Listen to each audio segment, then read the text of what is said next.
السلام عليكم ورحمة الله وبركاته. ازيكم يا جماعة؟ يا رب تكونوا بخير.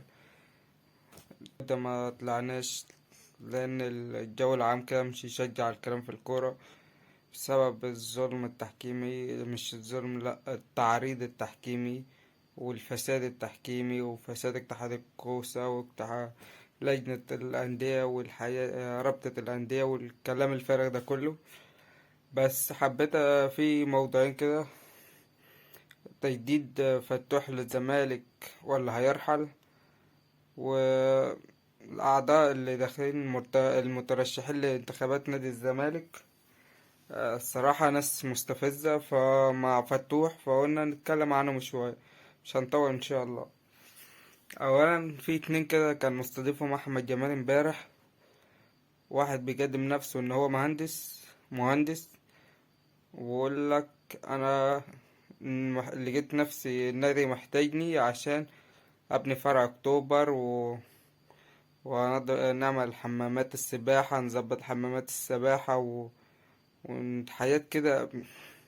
ويعني الزمالك مش فيه ناس خلاص مهندسين، مش هينفع يجيب لجنة هندسية يعني في النادي، مش ينفع، لازم يبقى مهندس. هو مش في عنده أي برنامج غير إن هو لجنة هندسية، إن هو هيبني فرع أكتوبر. هو دي كل اللي في دماغه. يعني هو فرع أكتوبر ده كل المترشحين مستقل في القائمة بتاعت كابتن حسن لبيب، أي حد كله بيقول لك فرع أكتوبر. وأنا متأكد مليون في المية إنهم مش هيعرفوا يعملوا حاجة في فرع أكتوبر حتى بسهولة، يعني مليون في المية.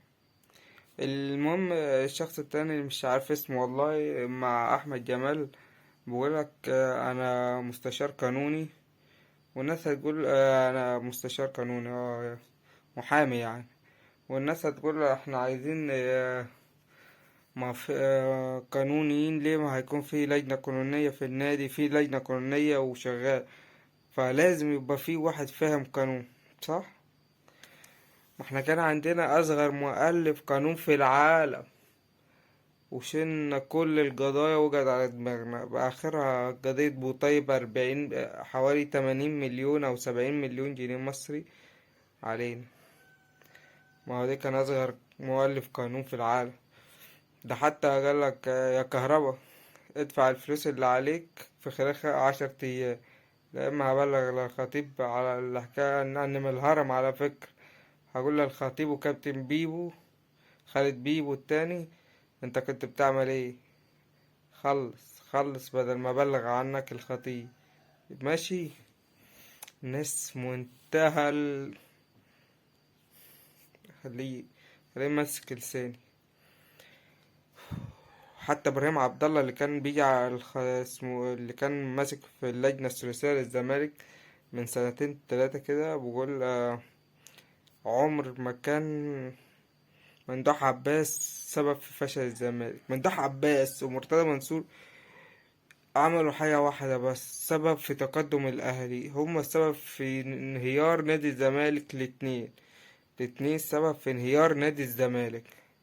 أنا خايف حاجة واحدة: أنا مش كنت من مؤيدين حسين لبيب يترشح ويخش نادي الزمالك يبقى رئيس، بس هو أحسن وحش. تخيل يبقى عمر هريدي سيف فاروق فاروق جعفر اللي مش قادر يحكم على ابنه جاي هيحكم في نادي الزمالك بحاله.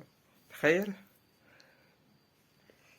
قبل ما نخش بقى على حوار فتوح، فضلا وليس امرا بقى، نسيت اقولك في المقدمة: مش تنسى اللي أول مرة يشوفني يا ريت تشترك في القناة، تحط لايك وتكتب رأيك في آخر الفيديو في الكومنتات كده بتاعكوا جميلة كده، وصل على الحبيب كده قلبك كتير قبل ما نبدأ. فتوح طلب من نادي الزمالك عشان يجدد. أول ما قعدوا كده طلب 30 مليون منح. ايه يا ابني، انت فاكر نفسك امبابي ولا ايه؟ 30 مليون ايه؟ مش مشكلة. قالك زي زيزو. تمام. بعد شوية فتوح بعت خاله وقال لك: لا احنا عايزين 60 مليون منحة، مش في عمتك ولا حاجة كمان عشان توصل، عمتك ولا خالتك ولا الست الحاجة كمان تبعتها كمان بالمرة، يبقى المنحة توصل 50 100 مليون. 60 مليون منحة. والله احنا شفنا العجب. واحد زي فتوح طلعناه إعارة نادي انبي مش لعبوا ماتشين على بعض في السنة وجت على إعارة كمان، مش قدروا يستحملوه. واحنا عملناك لعيب وجاي دلوقتي تتنطط على الزمالك. والله احنا لينا الجنة. احنا كجمهور الزمالك مش عارف نعمل ايه مع اللعيبة دي. يعني واحد زيك ما لعبش في انبي اللي طلعناه له إعارة، ما لعبش، ما عرفتش تثبت نفسك لغاية لما دلوقتي بقيت لعيب وبقيت باك شمال منتخب مصر، بقيت تشرط عايز منحة، فاكر نفسك امبابي.